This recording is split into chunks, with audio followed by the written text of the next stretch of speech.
we go. Good afternoon, everyone. My name is Alicia O'Loughlin. I'm an engagement coordinator with the State Water Board's Office of Public Participation. Welcome to the Groundwater Cleanup and Water Recycling Project's Stakeholder Meeting. This meeting is for information gathering purposes to collect input on an implementation plan for the funding that was appropriated in the 2021 Budget Act for groundwater cleanup and water recycling projects. We've invited this group of stakeholders with experience related to groundwater cleanup and water recycling projects to engage in a facilitated discussion today. Given the limited time available for today's meeting, board staff will be prioritizing comments and responses to questions from stakeholder representatives. However, for those of you listening in today who are not at the table, we do welcome your questions and input as well, and I will go over the different ways to participate in just a moment. Slide, please. First, I'll go over the Zoom features we'll be using. You can find your taskbar at the bottom of your Zoom window. We're going to do our best to make sure that everyone can participate in an effective way and that this time is valuable for you. So if you're a panelist, we ask that you raise your hand when you would like to ask a question or provide a comment. You can raise your hand through the reactions icon. When it's your turn, your name will be announced and you will be asked to unmute yourself. You can also use Zoom's Q&A feature. However, please note that questions asked through the Q&A will be responded to within the Q&A itself and will not be part of today's facilitated discussion. If you're an attendee, you can also provide comments and ask questions using Zoom's Q&A. Again, your questions will be responded to within the Q&A and your comments will be recorded. There will be an opportunity to ask questions and provide comments after each funding proposal is presented, with an additional opportunity for questions and comments at the end of the presentation. Please note that we're still early in the development process, so we likely will not have answers to all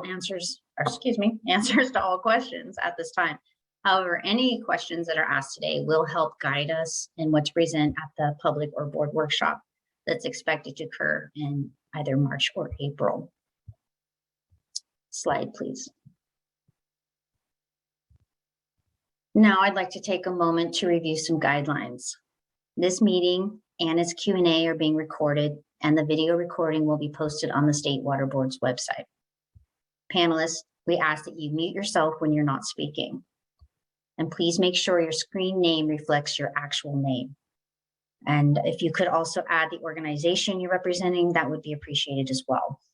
And to do that, you tap the participant button on the taskbar, hover over your name, click more, and then within the drop-down menu, select rename. In case you get disconnected, please rejoin the meeting. And if you need technical assistance, you can email opp-contact@waterboards.ca.gov or use Zoom's Q&A feature to request assistance. And finally, this is a 2-hour meeting and we do not have a scheduled break, so please take breaks as needed. We have staff from the Division of Financial Assistance presenting today who will be introduced in just a moment. We also have staff working behind the scenes to make sure that we have as few participation bumps as possible, and we'd like to thank them for supporting this process. And now I'd like to introduce Christopher Stevens from the Division of Financial Assistance. Well, good afternoon, everyone, and thanks, Alicia. If you could go to the next slide there.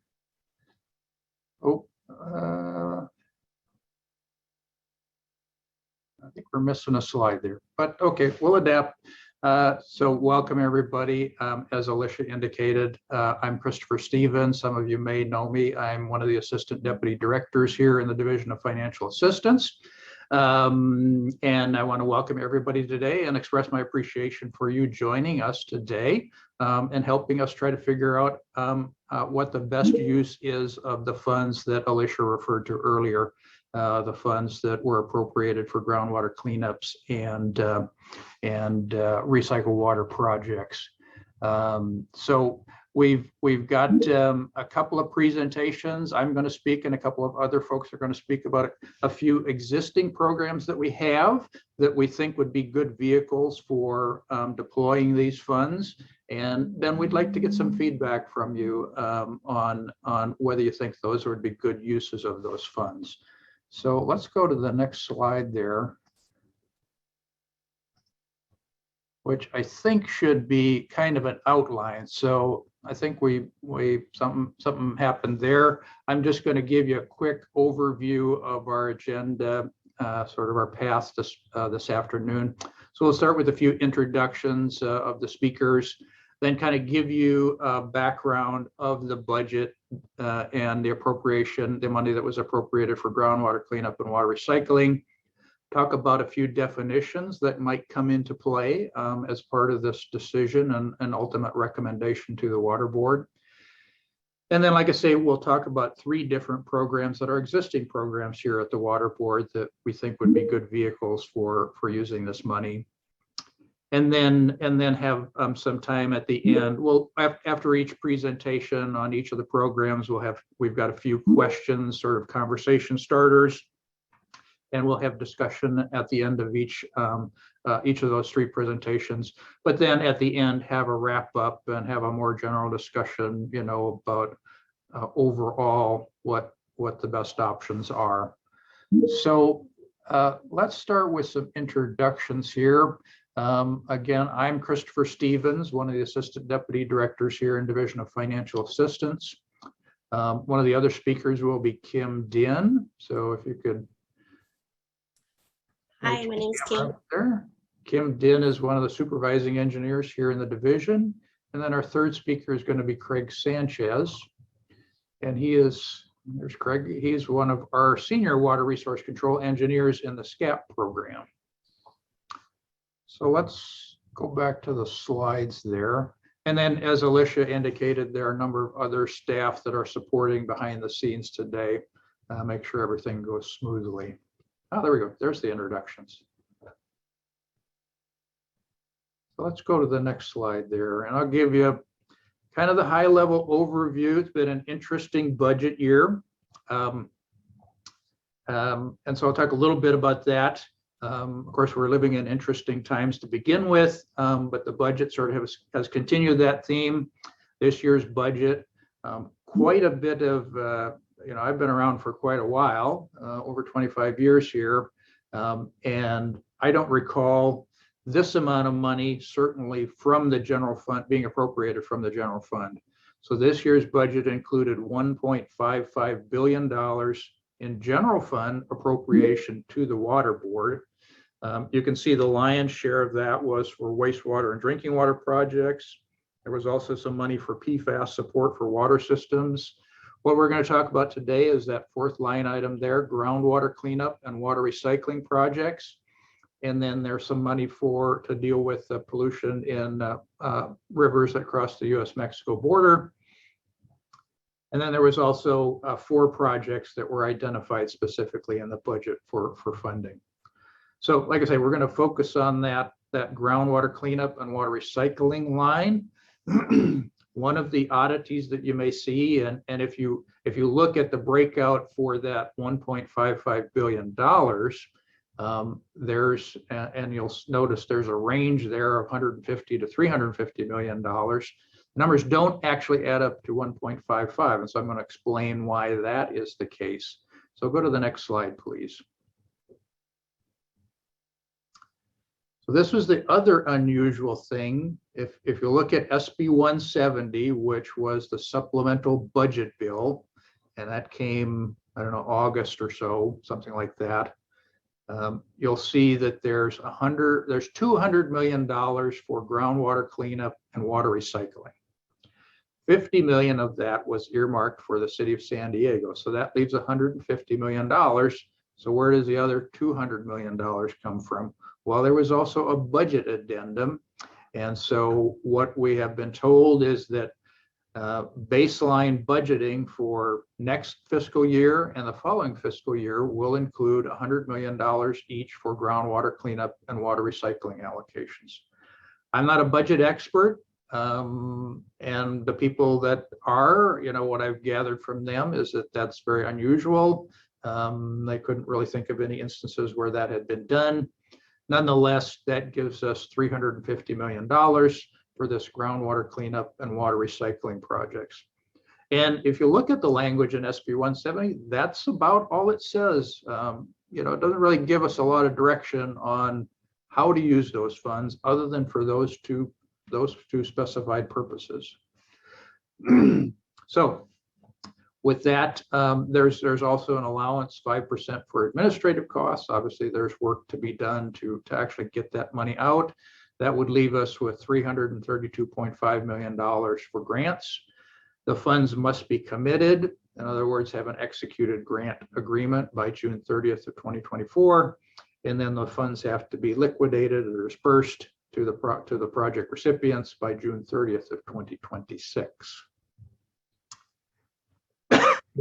So if we go to the next slide, please. Couple of definitions that might come into play. Disadvantaged community, talking about a community with a median household income less than 80% of the statewide median household income.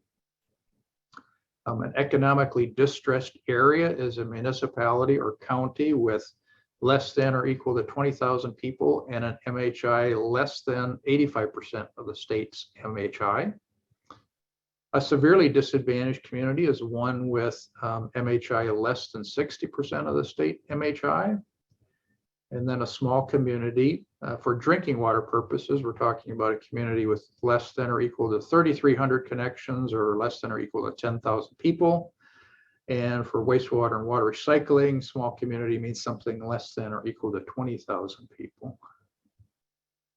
So let's go to the next slide there. So as I say, the legislature didn't give us a lot of direction on, they didn't create a specific program. When we have bond measures that create a program, often there's various criteria that have to be met and the deadlines that have to be met. There are the appropriation deadlines, but basically the legislature just said, here's $350 million and we want you to spend it on groundwater cleanup and recycled water projects. And so given that and the deadlines there, not a lot of time to really stand up a new program and develop new criteria and all of that. So we think that the best way to use those funds is to use them with existing programs. And we have three here that match up quite well with those two objectives, groundwater cleanup and water recycling. So that's what we're going to talk about today, and hopefully get some feedback from you about what you think about those uses, and relatively speaking. And so we're going to talk about the Proposition 1 Groundwater Grant Program, the SCAP program, or Site Cleanup Subaccount Program, which was created 5 or so years ago with the SB 445, and then longstanding water recycling funding program. So with that, I'm going to go to the next slide, and I think we're going to talk about, turn it over to Kim and let her talk about the groundwater grant program. Thank you, Christopher. Good afternoon, everyone. My name is Kim Din, and as Christopher introduced, I am a supervising engineer overseeing the bond section in the Division of Financial Assistance. Today, I am going over the groundwater grant program overview and the Proposition 1 groundwater grant program status. Next slide, please. In 2014, California voters approved Proposition 1, the Water Quality, Supply, and Infrastructure Improvement Act, which included $900 million for grants and loans for groundwater contamination and prevention, and cleanup projects. The State Water Board is responsible for administering $800 million of those funds. After some fund reallocation to Proposition 68 in 2018, and accounting for administrative and bond costs, we now have approximately $670 million available to fund projects through the groundwater grant program. We have set aside 10% of our allocation for projects benefiting disadvantaged communities and 10% to fund projects that serve severely disadvantaged communities. Additionally, there is a minimum local cost share or match of 50% of the total project cost. For projects benefiting severely disadvantaged communities, or economically distressed areas, the match requirement may be waived or reduced anywhere from 5% to 20% of the total project cost. So who are eligible applicants? Eligible grant applicants are public agencies, nonprofit organizations, public utilities, tribes, and mutual water companies. And what are eligible projects? Any implementation project that prevents or cleans up the contamination of groundwater that serves or has served as a source of drinking water is eligible. This includes, but is not limited to, wellhead treatment, installation of extraction wells combined with treatment systems, centralized groundwater treatment systems, source area cleanup, groundwater recharge to prevent or reduce contamination of municipal or domestic wells, groundwater injection to prevent water intrusion, and groundwater wells destruction. Next slide, please.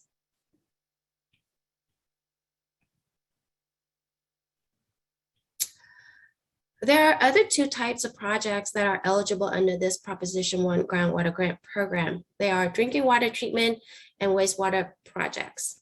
For drinking water treatment projects, these are projects that treat groundwater for direct potable use with no cleanup or remediation of the aquifer. And for wastewater projects, these are projects that prevent or reduce groundwater contamination, including septic to sewer projects. To be eligible for drinking water and treatment and wastewater projects, the applicants must serve severely disadvantaged communities, or economically distressed areas. Grants can be awarded in addition to grants of principal forgiveness awarded through the Drinking Water or Clean Water State Revolving Fund programs, and the match is waived. There are three rounds of Proposition 1 groundwater grant solicitation. To date, the State Water Board completed 2 rounds of solicitation and award. Round 3 solicitation for concept proposals opened in July and closed in September of 2021. We are in the process of evaluating for eligibility and recommending for proposals to be invited for full proposals or redirect some of them to the drinking water or wastewater state revolving fund programs. Next slide, please. Now, this table shows the drawdowns of funds for projects benefiting non-disadvantaged communities, severely disadvantaged communities, and technical assistance. Let's walk through it. After the reallocation of some funds to Proposition in 2018, we ended up with $720 million. We set aside 10% or $72 million for projects serving DAC, 10% for projects serving SDAC. And after account for administrative and bond costs, we have about $560 million left for projects serving non-DAC, and 10% and $10 million was set aside for technical assistance. So the project, the Proposition 1 remaining line item shows the amount that we have left after 2 rounds of solicitation and award. Now, I want to draw your attention to the next couple lines. The next line shows the amount of grant increase requests for projects that were funded in rounds 1 and 2 due to the significant increases in construction and material costs during the pandemic. And the next line shows the tentative amount of grant requests for round 3 projects. So if we take into consideration both the grant increase requests and the tentative amount of grant requests for the round 3 projects, the funds set aside for non-DAC and DAC projects will have a negative balance, as shown in the estimated Prop 1 remaining line item. Now, I'm gonna pause here, and Alicia is gonna provide a quick reminder on how to participate in the discussion before we go to the next slide. Alicia. Thanks, Kim. As a reminder to panelists, please raise your hand if you have a question or comment. And when it's your turn, I will introduce you and you will receive a request through Zoom to unmute yourself. When your name is called, please state who you're representing today. And we kindly ask that you be mindful of the limited time that we have here today and keep your questions and comments as succinct as possible. For all those that are participating as attendees, again, we ask that you submit all questions and comments using Zoom's Q&A feature. And with that, I'm going to pass it back to Kim to go over the questions to consider. Thanks, Alicia. So I presented in the previous table if the State Water Board approves additional grant requests for projects that were funded in rounds 1 and 2, we would not have enough funds to fund the potential projects in round 3, especially projects serving DAC and non-DAC. In addition, the needs for technical assistance and projects benefiting severely disadvantaged communities are very low. So here are some questions for you to consider. Should the State Water Board direct SB170 funds to fully award round 3 DAC and non-DAC projects? Now, this one, we're looking at roughly about $86 million that's shown in the previous table. The next question is, should the State Water Board fund only round 3 DAC projects and direct additional SB170 funds to fully fund round 3 DAC projects? And this one, I did the math, and hopefully I did the math correctly. We're looking at around $42 million that we would need from SB170. And the next question, should the State Water Board direct SB170 to fund, to also fund future grant increases to round 3 projects? Now, this question is in addition to the first question. We have seen the construction and material costs increase averaged out at about 25%. So assuming the future grant increase request for round 3, we're assuming about 15 to 25% that of the estimated cost for round 3 projects. So we're looking at about $18 to $30 million that will be needed from SB 170 in addition to the $86 million from the first question. Next question, should the State Water Board reallocate technical assistance and direct additional SB 170 funds to current or future grant increases? Now, as I mentioned earlier, the technical assistance is, we don't have a whole lot of use for that. So we're thinking of reallocating that $7 million to fund projects. So with that, if we just to reallocate to fund the current grant increase request, we would need about $79 million from SB 170. But if we include the future grant increases request, we're looking anywhere from $97 to $109 million. Last but not least, question. Should DFA conduct additional outreach to severely disadvantaged communities? Now, we'll begin taking comments and questions on the considerations that are presented here. If you have a comment or question, please raise your hand. And really, let me just jump in real quickly here. So, those were just questions that we thought might be good conversation starters. So certainly whatever perspective you have on these funds, we're certainly interested in hearing that. Thank you, Christopher. Okay, looks like we have a comment or question from Jennifer West. Jennifer, go ahead and unmute yourself and please state who you're representing today.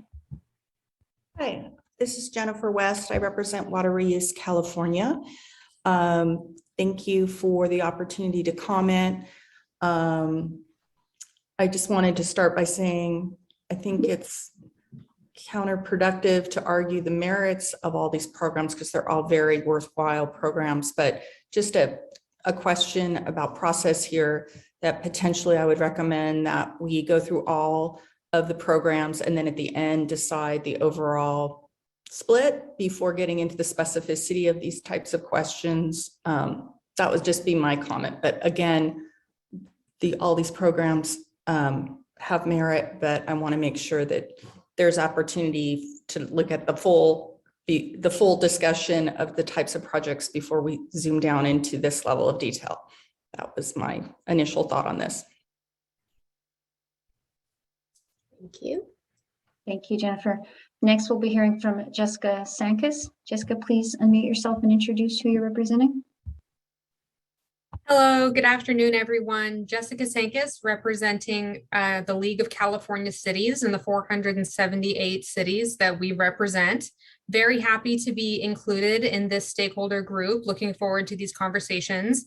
I would just want to comment on the question about conducting additional outreach. I think it would be really valuable, especially to do additional outreach, not only to the severely disadvantaged communities, which I think is very worthwhile, but also to a lot of our specific cities within California. I think, looking at the group of participants and the attendees, I do hope we have some public works directors attending today. I would love to work with the water board to do some more outreach specifically with our cities in California, so we can get into the nuance of how different they are geographically and what their needs are. Thank you for that. And next we have Michael Claiborne. Hi, yeah, thanks. Michael Claiborne. I'm an attorney with Leadership Council for Justice and Accountability, and we work in the San Joaquin Valley and East Coachella Valley with small DACs and SDACs that have issues with access to drinking water and also wastewater issues, lack of wastewater infrastructure that's safe. So I think weighing in the same way as the last commenter on the question about additional outreach to SDACs, I'd say absolutely yes. And I'd also say also to DACs, even though there look like there are more projects in the pipeline for DACs than SDACs. I just don't think projects are going to get done in SDACs or DACs without both outreach and, I guess, to the question above that, technical assistance. So I think that's absolutely a priority. And then I guess I had a question. I know that Groundwater Grant Program has gone to a lot of septic to sewer projects, and we're working on several septic to sewer projects that could really use funding, that are good projects and also typically very expensive projects. What I haven't seen, and maybe this is just my own ignorance, but I don't think I've seen projects to actually remediate groundwater basins or portions of groundwater basins that are impaired with nitrate from generally farming operations and that are being used as a source of drinking water. So I'm wondering if there are any projects under the Groundwater Grant Program that have been proposed or kind of in the pipeline that are looking at pump and treat, pump and fertilize, or groundwater recharge that's specifically intended for groundwater quality benefits, because I do think those would be well worth funding.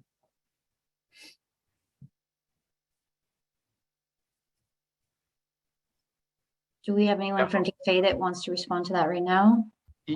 Yeah, I'll take somewhat of a shot at it. Myself and Kim, as well as Alex, who is the senior engineer over the Groundwater Grant Program, are relatively new to it. So I'm not, off the top of my head, I'm not real familiar with what projects have already been funded through rounds 1 and 2. But yeah, that's a good general comment there. I suspect that the answer is no, but I say that hesitatingly because I'm not, like I say, I'm not intimately familiar with the previous rounds. Thanks for that answer. Thank you, Michael. Do we have any further comments? Nick Blair? Yeah, can you hear me? Yes. Hi, my name is Nick Blair. I'm with the Association of California Water Agencies. Thank you for inviting me to be part of this stakeholder group. It was unclear to me, aside from that we need to work quickly to decide on how to prioritize these funds.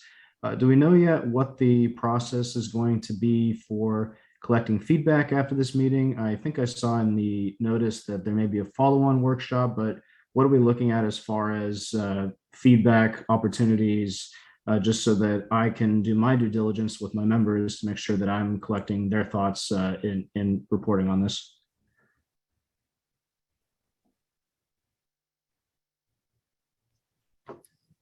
Did you want to talk about that, Alicia? Or you want me to talk about that? If you could respond to that, thank you. Yeah, so Alicia, I think, referred to it very briefly at the beginning. We'll talk about this later on. We are planning on scheduling a public workshop, whether that will be a formal board workshop, notice through the board agenda process, or whether we'll do just a staff level public workshop.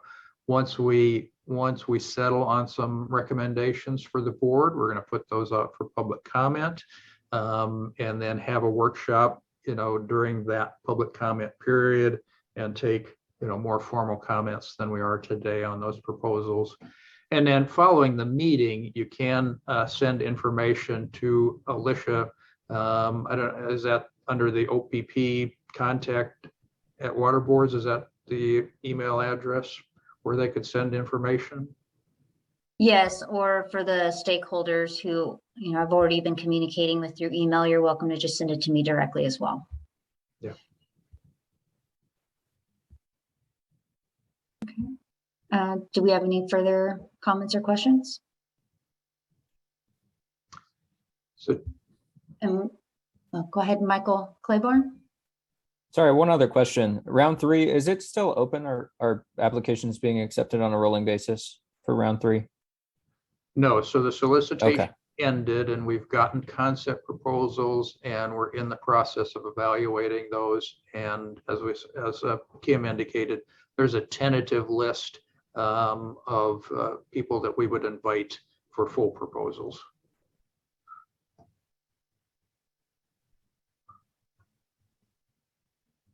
Randy Scholerman. And Randy, if you could unmute yourself and introduce yourself, please. Here we go. Hi, Randy Scholerman with San Gabriel Basin Water Quality Authority.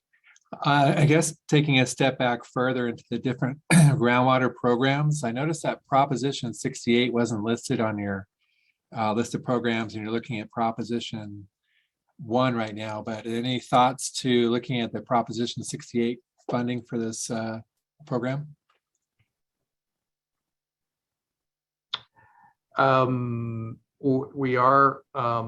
We do have some Proposition 68 funds remaining, and we're in the process of developing guidelines for that. So I'm relatively new, so I'm not sure whether, I know that some of the Proposition 68 funds continued on with the groundwater grant program. Some of them are being used for operation and maintenance. That may be a possibility. At this point, I'm not sure. Okay, thank you. Yeah, I'm thinking about, I know there's some opportunities for some additional funds in the Prop 68 when it comes to the funding of treatment systems and such. So thank you for considering that. Thank you, Randy. Anyone else? Okay, and if there are no further questions or comments, I'd like to introduce Craig Sanchez, who will be providing an overview of the site cleanup sub-account program. Thank you, Alicia. Good afternoon, everyone. My name is Craig Sanchez. I am the Senior WRCE and a SCAP Unit Supervisor. SCAP stands for Site Cleanup Sub-Account Program in the Division of Financial Assistance. Next slide, please. So what is SCAP? SCAP was promulgated by Health and Safety Code Section 25-299-50.6, and it's for projects that fund grants and contracts approved by the State Water Board. And we have a continuous application process, no application deadlines. In terms of eligibility, we look to projects that remediate threat of harm to human health and safety and the environment from surface water or groundwater contamination. And the projects are focused on corrective action. Next slide, please. So the grant requirements, the site must be subject to a regulatory directive order notification unless infeasible to issue such order. Responsible parties should lack sufficient financial resources to perform the required work. And public agencies who are not RPs may also qualify for a grant. And our funding criteria includes the degree to which human health, safety, and the environment are threatened by contamination, whether the site is located in a smaller financially disadvantaged community, the cost and potential environmental benefit of the cleanup, and whether there are other potential sources of funding, and any other information the board identifies as necessary for consideration. So next slide, please. So our SCAP funding summary to date, we currently have 34 million in local assistance authority, and that's for fiscal year 21-22. And the projects funded to date, we have funded 100 groundwater cleanup projects for a total of 109 million encumbered. And we primarily focus, based upon the previous criteria, we primarily focus on sites that are chlorinated solvent releases posing high human health risks to the community. The next slide, please. And our demand, really the point of this slide is to show that we have a significant amount of demand, and that our demand is also growing. And such as we have 250 projects awaiting funding / pre-applications. As we know, we have 8,500 dry cleaners in California and many other industrial sites that may have released contaminants. We have over 1,500 public water supply wells that have maximum contaminant level exceedances. And as Michael was discussing earlier, nitrate contamination from large scale farming, and then PFAS sites are becoming regulated. And of course, the chlorinated solvents, the technical guidance for cleaning up these plumes, particularly around TCE, that the guidance is tightening. So there is a large demand, and it is increasing. Next slide, please. So questions to consider for SCAP. Should GWGP or SCAP be prioritized for SB170 funds? Should specific types of SCAP projects be prioritized? Should funding continue to focus on high human health risk sites, primarily chlorinated solvents, or should a portion of the funding focus on PFAS contamination, or to Mike's question earlier, potentially other contaminants such as nitrate contamination? So that's a open-ended question. It's not just limited to PFAS, but that is a emerging contaminant that we wanted to throw out for consideration. And then in addition to small communities and financially disadvantaged communities, should red line districts be also considered for funding? And should there be a limit to each grant amount? Thank you, Craig. Can I see a show of hands for anyone who'd like to ask a question or make a comment?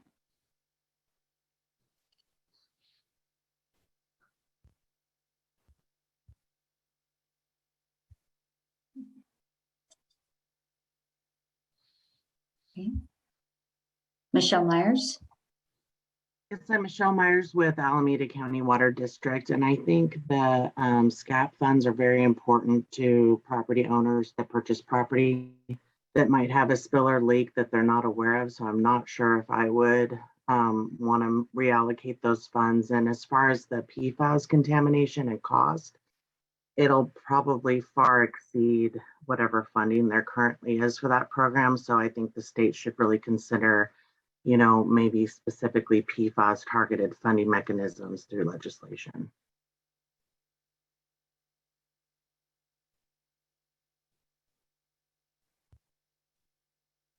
Thank you, Michelle.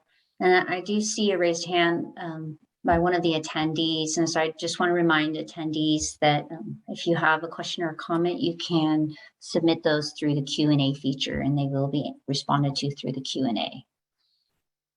Do I see any other questions or comments from stakeholder panelists?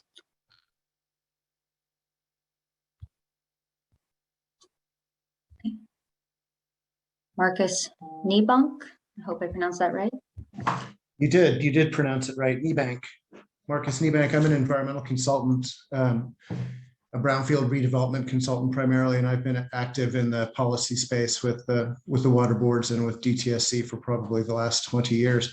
I just wanted to add to to the question around what specific types of SCAP projects to be prioritized, thinking of the intent of the legislation around groundwater resource protection and drinking water availability, I think that there could be a priority placed on urban infill redevelopment that is facilitated by SCAP funded cleanups, simply because urban infill redevelopment lessens pressures on greenfield development and extra urban communities that could perhaps put pressure on existing water resources in those areas.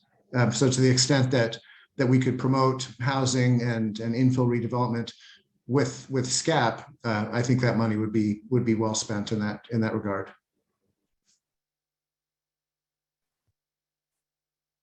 Thank you, Marcus. Would anyone else like to speak?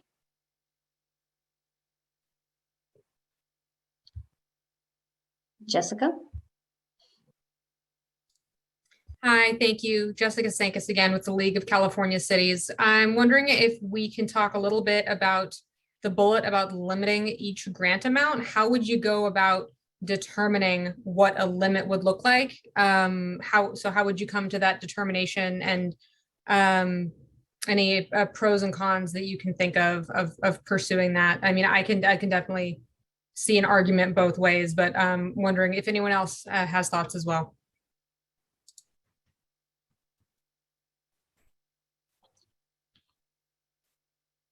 Well, I'll jump in here, but certainly panelists can jump in as well and give their thoughts. You know, that can be a challenging process to determine the grant amount. You know, just start as a starting point. Well, there's a spectrum there. You can say, well, we'll give as much grant as you want. Well, that's going to result in fewer projects being funded. If we set a grant limit, you know, that would tend to spread the grant amount to more projects. But of course, then folks have to come up with the remainder of the project costs, and that can be a challenge, definitely in some cases.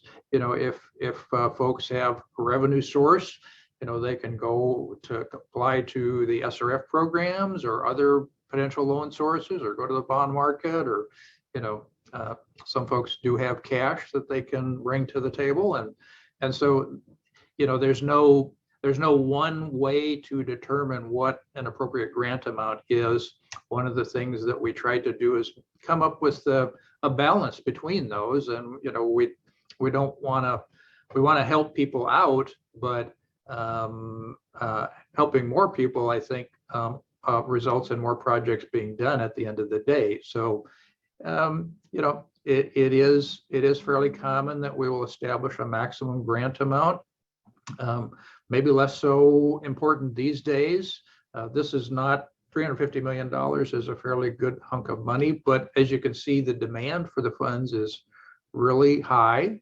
And so, you know, there's not, at the end of the day, going to be enough to fund every project, but we would like to help as many projects get done as possible. So we try to look at historically what project sizes are and what we think is necessary to incentivize people to do projects, you know, get them over the hump of making it affordable enough where they can do it with other funding sources, whether it be cash or some sort of debt or other funding sources, other grants.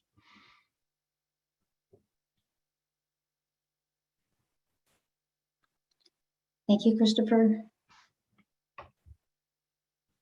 Are there any additional comments?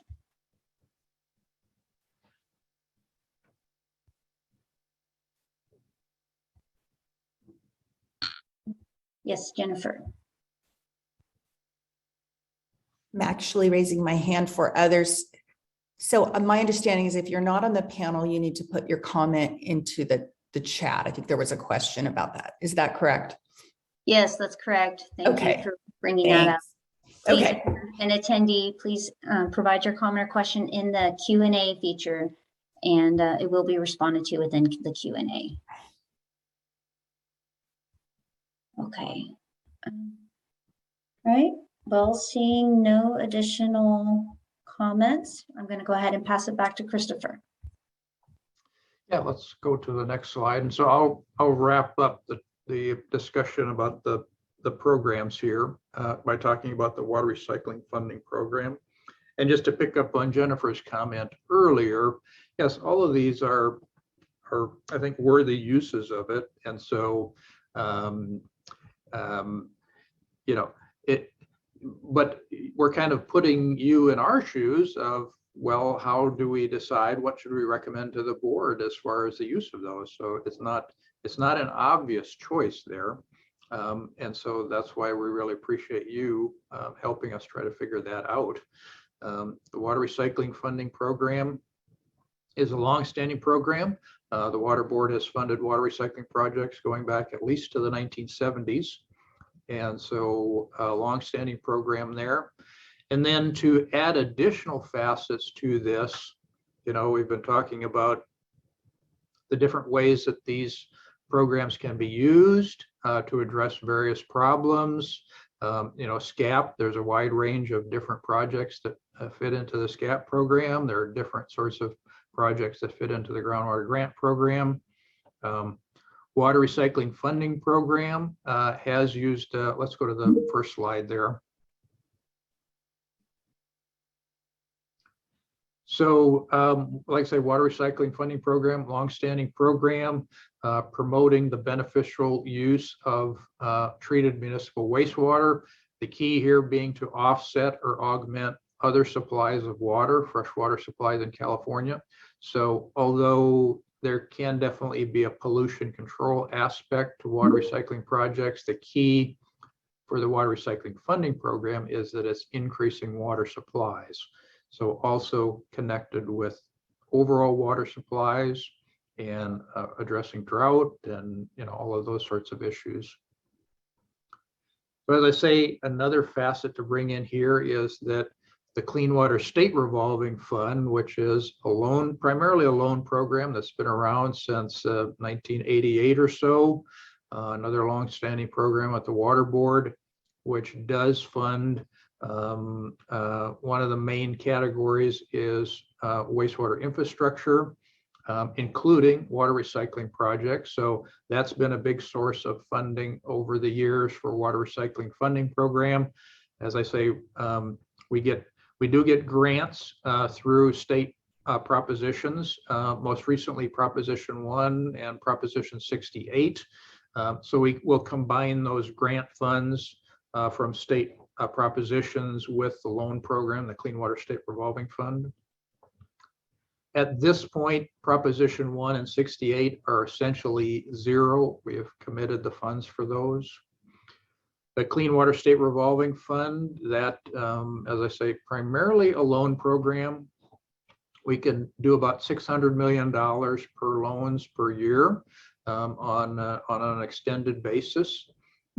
As I say, it's not solely water recycling projects, but we have funded a lot of water recycling projects over the years with the Clean Water State Revolving Fund loans.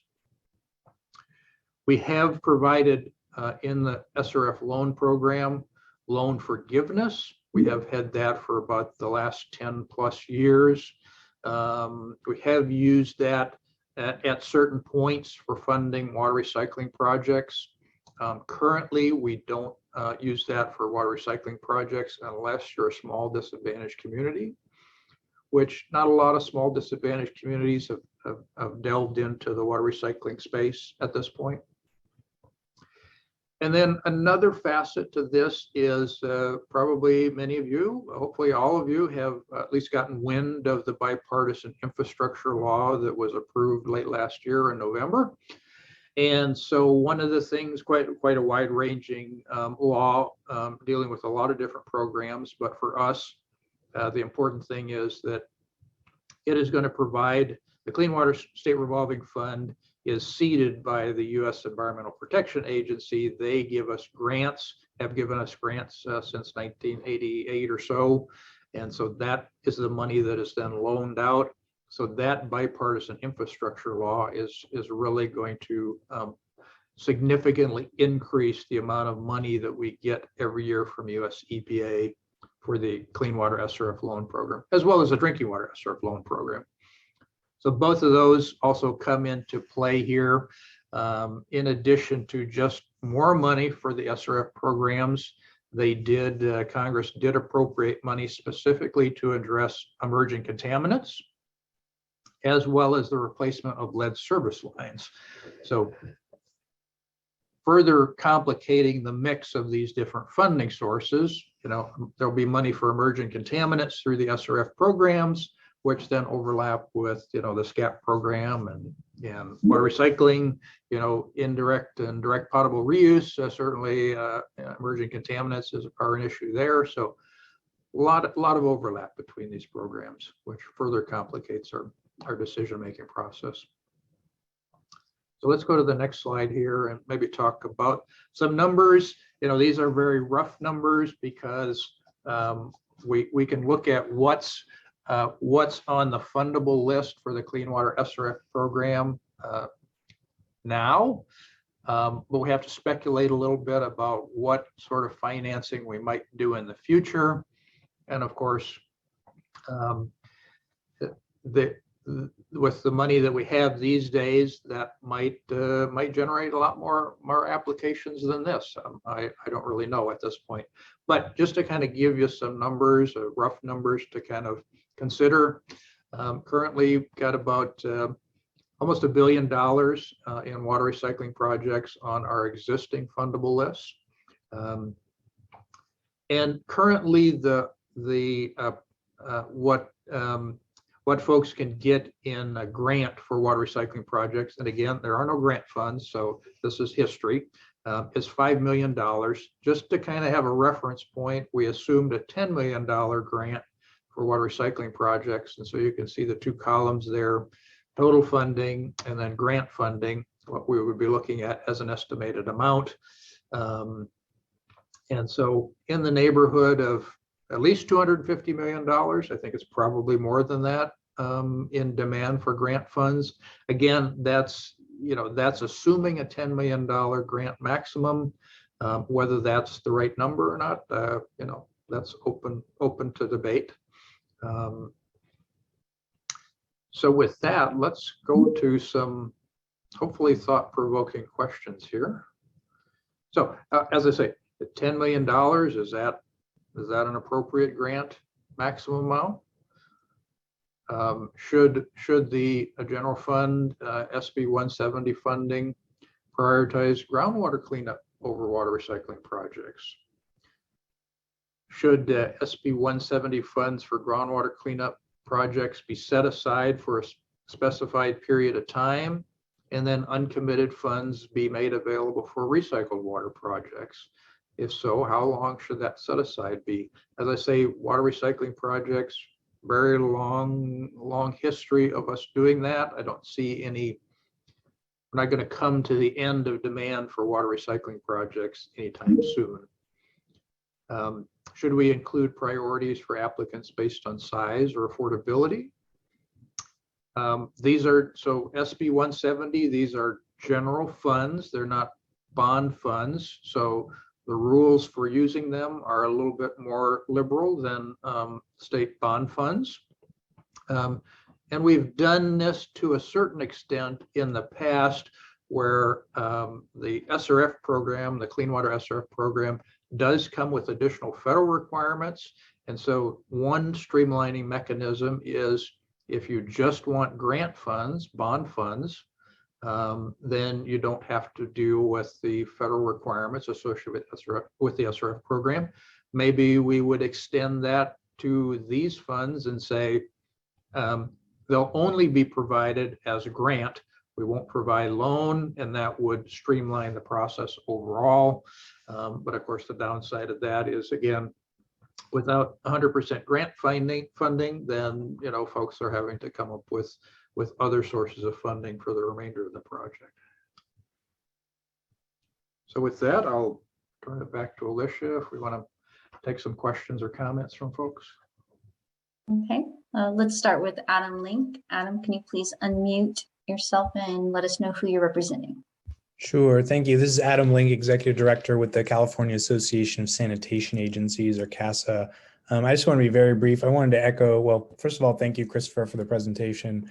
I appreciate that. And also just echo Jennifer's comment she made at the beginning about the value of all these programs. And I think, even though there is a lot of money, it seems coming out this year, it's still clearly not enough to meet the need in all of these program areas. And so, there will have to be some decisions about where the money goes. I did want to say, I think it would be appropriate to have at least 50% go towards the recycled water component for a number of reasons. One being, as you can see from the slide that Christopher put up, just the demand for those types of projects is huge. And we've known that for a while from what's been funded on the IUP and all those things. And so, these are really important projects that there's a huge backlog for. And I think this money could be really helpful in going towards that. The second being, these types of projects have multiple benefits. So, you're talking about water supply benefits to adjust drought things, benefits in the kind of energy and emission space if you're using more local water as opposed to imported water, water quality benefits for treatment facilities that are upgrading in order to produce recycled water. So a lot of co-benefits associated with using the money for recycled water. So that may be something you want to consider or you may want to recommend to the board to consider. Another one being, I know there's a big emphasis on disadvantaged communities, and we're talking right now with some of the other funding about the reality that some of these service areas for water and wastewater providers, they may not be as a whole disadvantaged communities, but within their service areas, there are most certainly disadvantaged communities. And so finding ways to recognize that and knowing that funds that may go to a recycled water project for a service area that overall isn't considered a disadvantaged community will still have benefits to areas within those service areas that are disadvantaged communities. So just something to think about there. And again, thank you very much for the opportunity to comment and putting this together, and look forward to engaging when this goes to official comment and also to the board. Thank you. Thank you, Adam. Jennifer West. Yes, thank you again for allowing me to comment. So well said, Adam, about the co-benefits of funding recycled water. And again, we're in the unfortunate position that there's so many worthy projects out there. But in the case of this question and what the legislature meant, true, they didn't give you a lot of direction, but there was quite a bit of discussion in the legislature. And I think this was passed as part of a drought package. And there was quite a bit of discussion about creating new sustainable water supplies. This is the only sustainable water supply kind of creation that came out of that package. I think as a result of all the conversations and the subcommittee and the totality of conversations that happened in the legislature, I would think if it should be split, at least 50% going to water recycling, and I think that would be a fair allocation. As Adam said, there's huge needs. I think you put your needs out to 1.8 billion. I believe there's going to be some other major Southern California projects coming forward in 2024 where that number will go up substantially. The reason we don't have any grant funds left with Proposition 1 is that was immediately spent. The Water Board did a great job getting the funding out immediately. I think you guys were the fastest out the door. And I think that this is also the desire of the legislature to see this go towards going out immediately. So I wanted to just say that I think that you have that capability, and that would be our desire. But like I said, I wanted to just put a pin in the fact that I think that even your numbers could be low based on the 2024 number. So thank you very much. We look forward to further engaging on this as it moves forward. Thanks, Jennifer. Thank you. Ramsey Mahmoud, if you could please unmute and introduce yourself. Hello, everyone. My name is Ramsey Mahmoud. I'm Director of Office of Water Programs with Sacramento State. When I look at all these worthy programs, I think one should look at, obviously my initial reaction after reading the materials and listening to everybody, water recycling comes on top. Not that other programs are not important, but I think one should look at what I call friction points in any program. And what I mean is the steps that delay and and maybe takes more funding to get to a point, whatever that point is. So identification of these friction points are important. For example, groundwater cleanup at the beginning stages, it could take years and many steps to do. So that's one example. Obviously, there are many examples. And then the benefits, really looking at the benefits, that's an important aspect for consideration. And the third point I want to make is, are these ready to implement? Are we close to get started? That should be a consideration. And finally, as we're talking about, is there an affordability consideration for what we're funding? So that's all. Thank you.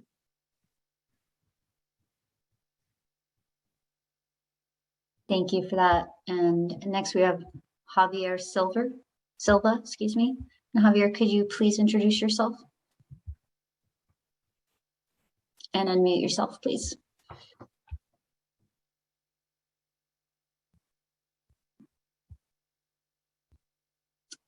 I think you're still muted. Okay, well, I think we'll come back to Javier in just a moment. How about Raymond J? Hi, thank you. This is Raymond J with the Metropolitan Water District, and I appreciate some of the comments from both Jennifer West and Adam Link. I think recycled water should be eligible for at least 50% of the funding. And I'm also concerned a little bit about the disadvantaged communities. Metropolitan has a large service area, roughly 19 million people, and we think about a third of that has a disadvantaged community component. But I think there should be a clear way how larger agencies can still apply for the funding. We know we're providing some benefits to those disadvantaged communities, and we think the criteria should be clear on how to get scored for that. Thank you. And then I guess one last question is, I'm not sure if the Buy America or Build America would also be part of this funding, but that would be helpful to clarify that as well. No, that will not be. I can tell you that's an easy question to answer. So that applies to federal funding programs. This is state general fund, so you won't have to deal with Buy America, Build America.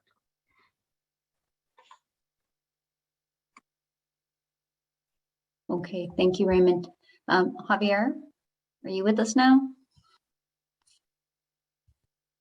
Okay, I see that you're unmuted, so it looks like we're having difficulties with your audio. If you have a question or comment, you can go ahead and enter that in the Q&A. Go ahead and text that in, and we'll be sure to address it on our next slide here when we're having some further discussion. And do we have any additional questions or comments? No? Okay.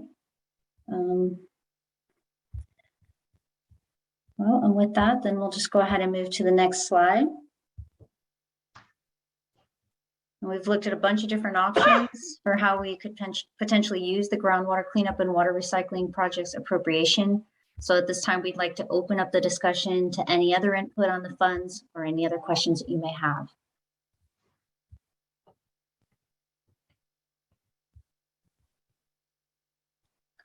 I'm just going to give everyone here a moment to compose their thoughts. Okay, and Jennifer West. Yeah, just some, I'm a little confused about the discussion earlier in terms of requirements. There is I know that the funding cap currently for recycled water is in the IUP, but there's also the water recycling funding program guidelines from Proposition 1, or maybe they were altered with 68 a little bit, that do have some overarching funding requirements in it. Depending upon your decision, and I would support full grants for this, was the thought to just that you would not use the existing guidelines, or what was your thinking there? No, the thinking is that we would use existing guidelines. And so we did amend, the board did amend the water recycling funding program guidelines. And what the board did was amend it so that that grant limit is established in the IUP. It's not fixed in the guidelines as it was with Prop 1. So that gave more flexibility as new funding sources may come and go. You know, the board could adjust that on a yearly basis rather than going through the whole process of amending the guidelines to change that limitation. Okay, so what we're trying to do here is use existing guidelines, use existing programs so we can get this money out quickly, as you indicated. That's one of the desires here. And so that will make it possible for us to do that more quickly rather than developing new guidelines and going through new solicitations and all of that sort of stuff. There is existing demand in all of these programs that we could use the money for. And so what we would, as part of this process, and we can talk a little bit more about the workshop process. We're going to take all this input. We're also going to be talking with the regional boards and Department of Toxic Substances Control that plays, both of those play a role in all of these areas. We're going to speak with them in a couple of weeks. And then afterwards, we're going to regroup and come up with some recommendations, which will be, subject to public review in a public workshop. And so part of those recommendations would be, we're going to use existing guidelines, but we're going to make some tweaks here and there to address, whatever the case might be. Does that make sense? Yes, thank you.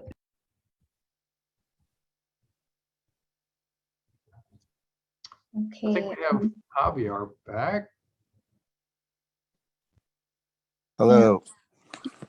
Go ahead. Hello, can you hear me? Yes. Yes, thank you. Okay, good. I had to get on a different device, so sorry about that. I just wanted to I had a question and a comment, but my question would be, I just wanted to ensure, since I'm representing, I'm Javier Silva. Sorry to introduce myself. I'm Javier Silva, working with I'm a tribal technical consultant working with the California Indian Environmental Alliance, and we which is SIA. SIA works with a few IRWMs in California, and I work primarily in the North Coast. So I work with a lot of tribes. And so I just want to make sure that this funding, that I didn't hear the eligibility, that tribes were mentioned in any of that. So I just want to make sure that these programs, that tribes be eligible for them as well, if they so choose. And my comment was about actually, this is another question. It's regarding the recycling water. Could that also include other methods of disposal of solid waste, if not even using water? So, or reduction of use of water in the process of disposing of solids. So that's all I have. Well, I'm not sure I have immediate answers to those questions. I think we want to take a closer look at those. So I'm going to hold off on answering those questions, but thank you for putting those to us so we can consider that. Yeah, I think it would be best to include, if the tribes are eligible, federally and non-federally tribes and communities, that be called out in the guidelines or the documents, that they're included in there as well, clearly identified and defined. The only reason I hesitate to answer that question too quickly is these are from the general fund, which, generally speaking, the money from the general fund has fewer strings attached to it. But since we don't usually get general fund, that causes me to hesitate just a little bit, and we'll have our attorneys take a look at that and see, give us a good solid answer on that question. Okay, thanks. Thank you. Jessica. Thank you. Jessica Sanchez with the League of California Cities again. 2 questions. First being if you could go into just a little more detail about your specific strategy for engaging and doing outreach to local government. And second, I noticed about the 5% allocation portion of these funds for technical assistance. If you could also provide a little bit of detail about the technical assistance that you will be providing to local governments, specifically cities that are sometimes at a competitive disadvantage, for competitive grant opportunities. So 5% of such a large, chunk of funding is quite a bit of funding for technical assistance. So I'd appreciate some detail there. Thank you. So the 5% was for administrative costs, not technical assistance. There is some technical assistance funds in the groundwater grant program. And there is technical assistance. The board, Division of Financial Assistance does have a technical assistance program, which has funds from a number of different sources that is helping disadvantaged communities, both on the water and wastewater side. So that's, that really got up and running with Proposition 1, and it's continued with other funding sources. We do get some money from the drinking water SRF that contributes to that. And the bipartisan infrastructure law also provides the opportunity for us to use some of the clean water SRF funds for technical assistance. So we won't be using that 5% from the general fund. We'll be using that for the board's administrative costs. As far as outreach to cities, so again, I think there's a high expectation that this money go out fairly quickly. I'd like to circle back with you on what you think would be helpful in that area, and what you think the time frame, how quickly we could do that.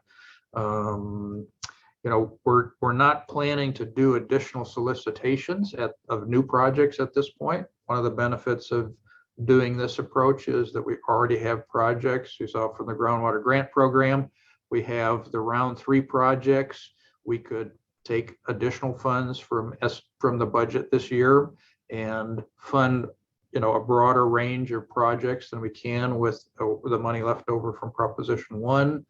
The SCAP program has a long waiting list for projects, and so it'd be very easy to put some additional money into that process and fund additional projects beyond the $34 million they get yearly.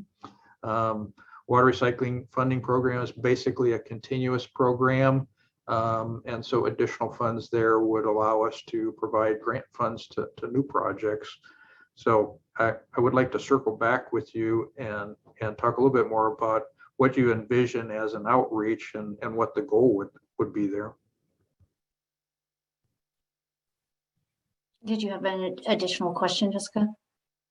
Yeah, just to say thank you. And I absolutely would love to have those conversations about engagement with cities. Okay. Great, thank you for that. And why don't we move on to Michael? Just adding to Jessica's good questions around the outreach and TA. On an earlier slide, probably related to groundwater grant program, there was a question about whether there should be additional outreach to SDACs since it hadn't met the demand according to the existing set aside. Has there been an internal discussion about what that would look like? Oftentimes, SDACs aren't represented by a specific government, or at least a lot of the rural small communities I'm working with, although some at least have a special district. Anyway, it can be challenging for sure, but I'm wondering if there's been a discussion on how to do that additional outreach, which I think is definitely needed. Yeah, so good question, and to talk about this topic a little bit more. So in Proposition 68, there was an overarching 20% small, severely disadvantaged communities set aside for all the programs, I believe, in Proposition 68. And so we did get some water recycling funds as part of Proposition 68. And if I remember the math correctly, that represented about $16 million for in funds that we had to devote specifically for severely disadvantaged communities. So we spent a lot of work, and it wasn't, going out and just doing a solicitation, sort of a passive approach doesn't work. We had to take a much more active approach to try to identify. We ultimately went out and searched through our database. We have American community data on severely disadvantaged and disadvantaged communities in California. So staff went through all of that data and identified a list of, I don't know, maybe 20 different potential candidates there. And we actually contacted those communities to see if they had a project that might be eligible for the Prop 68 funds, and whittled that down, to make a long story short, to about 2 or 3 communities. And we are still in the process of reviewing an application from them and executing an agreement for that. So we're thinking that probably we'll have to take a similar approach here with the groundwater grant program. We've gone through 3 rounds of solicitation, and there's still money left over for severely disadvantaged communities. I think we're going to have to take a much more proactive approach and actually beat the bushes and try to identify folks and bring in some of the technical assistance to try to put a project together, help them put a project together. Yeah, I agree with those thoughts. It's not for lack of need, for sure. So I would love to work with you all on that.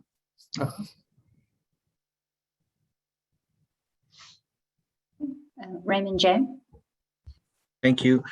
Christopher, can you clarify again? I think I must have missed about principal forgiveness for these 2 different funds, and how much of or what percentage of the funding has gone out to principal forgiveness? Well, principal forgiveness is in the SRF program, so we're not really the subject today. These are funds that were appropriated from the state's general fund, so general tax revenues. There's a surplus in the general fund, and so the water board was the beneficiary of that. There were other programs that also received appropriations, I understand. I can't tell you all of them, but the principal forgiveness is specifically related to the SRF programs. And so how that comes in here is that the Clean Water SRF can also fund water recycling projects. That's a wastewater project in and of itself. And so we have in the past provided principal forgiveness to some water recycling projects. I couldn't tell you a number there. It's tens of millions of dollars, maybe even a few hundred millions of dollars. I don't know off the top of my head, but that would be, and so that's part of what complicates this decision-making process. Is now we have the federal infrastructure funds coming into the mix, more money into the Clean Water SRF overall, as well as more principal forgiveness for the SRF programs. Should the board expand that principal forgiveness to again fund water recycling projects or for other uses? There are a number of different things that we could use the SRF program for. We've had several discussions internally about non-point source projects, stormwater projects. Stormwater projects very often struggle with getting done because there's not a lot of entities have revenue to be able to repay a loan, even though it's eligible for the Clean Water SRF. How do they repay a loan? So there's competition from that aspect as well.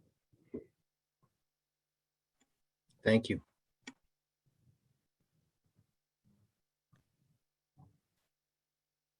Okay, do we have any additional comments or questions from stakeholders? Well, we have about roughly 30 minutes remaining before we go over next steps and how to stay informed.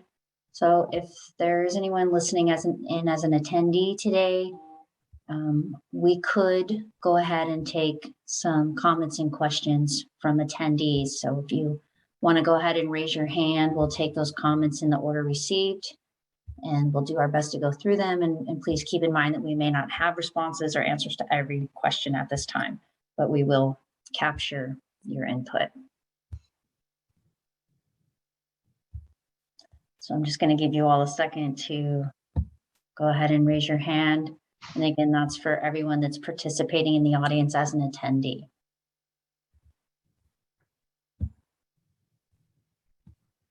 Okay.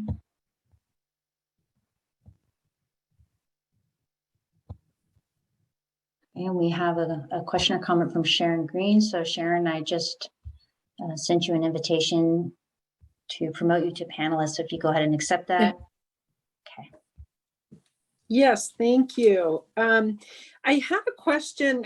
Well, first of all, I had a comment, I guess, which is that overall our interest is primarily in the recycled water program. And although I agree with comments that have been made that, you know, there's worthy projects for all of these programs, that we'd like to see, you know, a roughly even split between groundwater related projects and recycled water projects. But I did have a question. It was related to slide, I think it was 23, which Christopher, I think you went over, and it had to do with the water recycling funding program demand. And it had two columns, you know, and at the bottom of one, yeah, that one. Can you explain that a little bit more? I really didn't understand the column on the right-hand side and what that is representing. And I wasn't sure if I understood the middle one either, whether that is the demand on the SRF list or some other kind of estimate of funding availability. So if you can explain those again, I really appreciate it. Sure.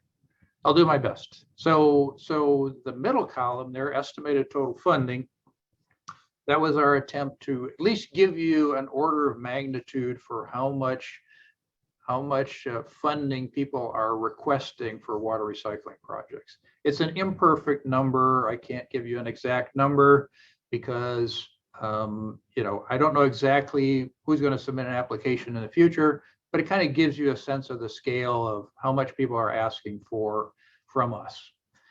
And then the right-hand column, total grant funding, again, we have to make some assumptions here in order to give to do some calculations.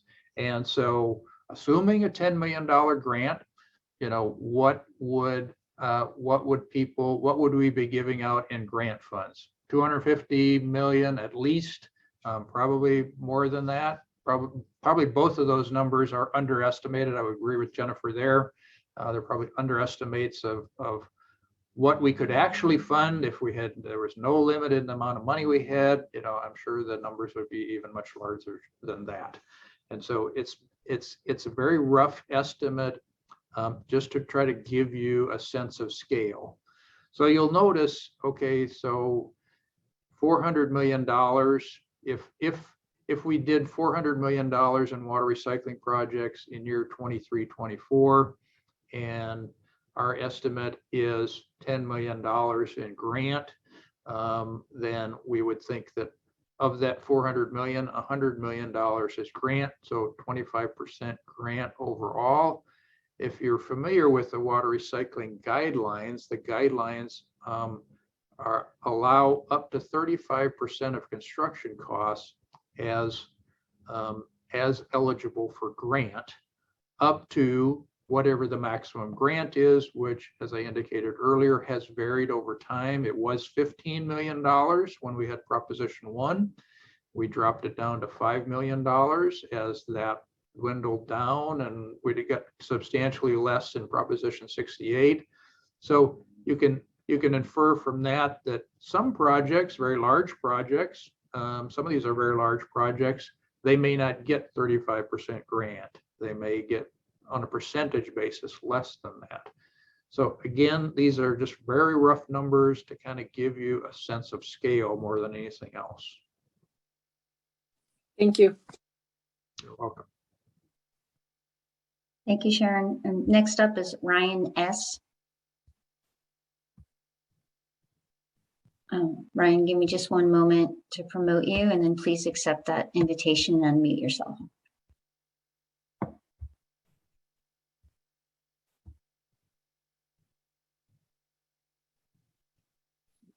Can you hear me okay? Yes. Okay, thank you. I just have a quick question. I have a property in an area that's considered a superfund for water contamination. And I just want to know, are areas that are already declared superfunds going to be considered for this expenditure, or is that a different area entirely? I'm gonna, if anybody would know the answer to that, I think it would be Craig or Ben. I don't know the answer to that.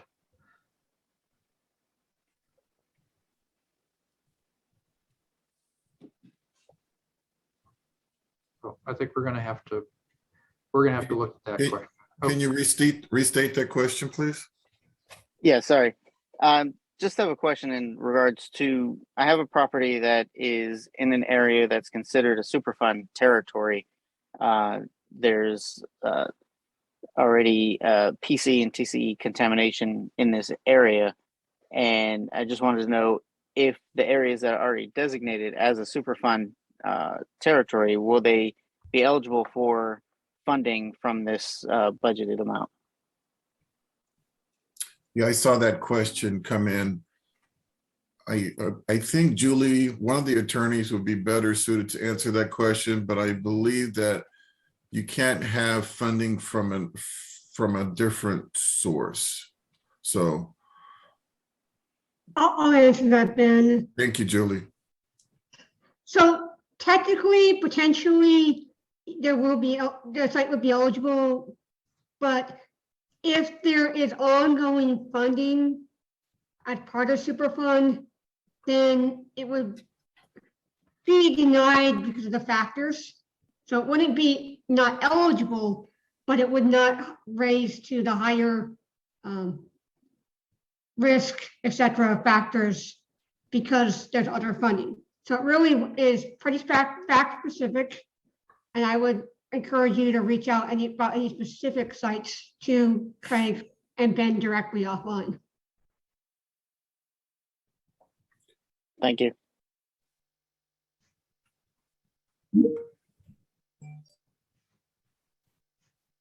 Okay. Do we have any other comments or questions from other stakeholder members or attendees? Please raise your hand. Okay. Well, we've gotten a lot of great input today. Thank you. Go ahead and move on to the next slide, and Christopher will talk about next steps.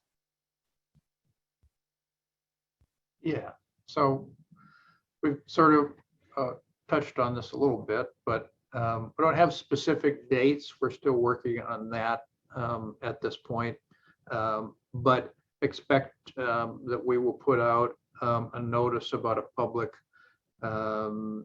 either board workshop. There was a board workshop you may have seen January 20th, a workshop specifically, with the board, the full board there, publicly noticed, January 20th, to talk about the drinking water and wastewater segments of the general fund appropriation. Or we may have a staff workshop. Either way, there would be a notice sent out to folks to give you a specific time and how to register for that and all that information. And as part of that notice, then we would lay out our recommendations to the board for how the funds should be deployed, and explain where to submit comments, how to submit comments, what the deadline for the comments is. All of that would be in that notice. And then hopefully in April, we, after the public workshop and any adjustments that we might make based on those public comments, then we would take an item to the board, giving DFA's recommendations to the board on what to use the funds for, whether that's one of these programs or all three of them or some combination. That remains to be seen at this point, but we would take that to the board just as we take other items to the board for approval. So let's go to the next slide here. And so how to stay informed, first and foremost, go to, if you haven't, not familiar with this, certainly go to the board's website. We have a number of email subscription lists. That's one of the primary ways that we get information out. Had a question earlier from someone before the workshop, about where can I go to the program webpage? Well, this is one of the complicating factors here is that this is not a separate program per se, so there isn't really a separate program page. So I would highly recommend we'll use these email subscription lists to get information out, send out the notice, go to the email subscription page, the link is there, enter your email, very simple, enter your email address and name, click on the financial, there's a lot of different topics that the board has email lists for. There's a whole section for financial assistance. Check the boxes for groundwater quality funding assistance and or water recycling funding program. Do either or both for this topic here. I think as part of that process, you should only get one email. Those are supposed to filter out duplicates from that process, but either one of those, and there's probably other topics that you may be interested in as well if you're not already subscribed. Click the subscribe button and you're signed up. And so anytime we need to get information out, we pull those lists and combine them and send information out. And then last, but certainly not least, as Alicia indicated, we are recording today. So it takes a little while for them to curate the recordings, maybe a week or two before that's posted, but we'll get today's presentation up very quickly on the DFA main page. Look under the what's new, and we'll post this presentation as well as the recording once it gets curated. And so with that, I will say again, I really appreciate everyone joining us today. I know you all have busy schedules. As you can see, there are no easy answers to any of these questions. And so really appreciate your participation and your contributions today. And thank you.